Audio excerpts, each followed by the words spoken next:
గ్రంథము 24వ అధ్యాయము 1 నుంచి 7 వచనంలో ఈ విధంగా రాయబడింది.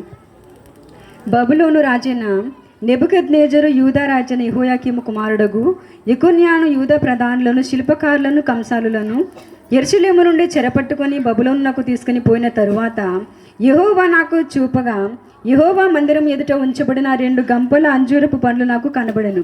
ఒక గంపలో ముందుగా పక్వమైన అంజూరపు పండ్ల వంటి మిక్కిలి మంచి అంజూరపు పండ్లు ఉండెను. రెండవ గంపలో మిక్కిలి జబ్బైన అంజూరపు పండ్లుండెను. అవి తినశక్యము కానంతగా జబ్బువి. యెహోవా ఇర్మియా నీకేమి కనబడుచున్నదని నన్ను అడుగగా నేను అంజూరపు పండ్లు కనబడుచున్నవి మంచివి మిక్కిలి మంచివిగాను జబ్బువి మిక్కిలి జబ్బువిగాను తినశక్యము కానంత జబ్బువిగాను కనబడుచున్నవంటిని. అప్పుడు యెహోవా నాకు ప్రత్యక్షం ఇలాగూ సెలవిచ్చెను.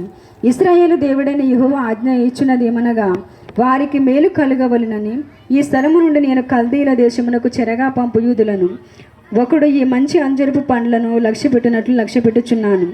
వారికి మేలు కలుగునట్లు నేను వారి మీద దృష్టి ఉంచు ఈ దేశమునకు వారిని మరలా తీసుకుని వచ్చి పడగొట్టక వారిని కట్టెదను, పెళ్ళగింపక వారిని నాటెదను. వారు పూర్ణ హృదయముతో నా ఎద్దకు తిరిగి రాగా వారు నా జనునగునట్లును నేను వారి దేవుడు నగునట్లును నేను యెహోవానని నన్ను ఎరుగు హృదయమును వారికి ఇచ్చేదను. ఈ కొద్ది వర్షం జోడించిన ఇంతటితో పాత నిబంధన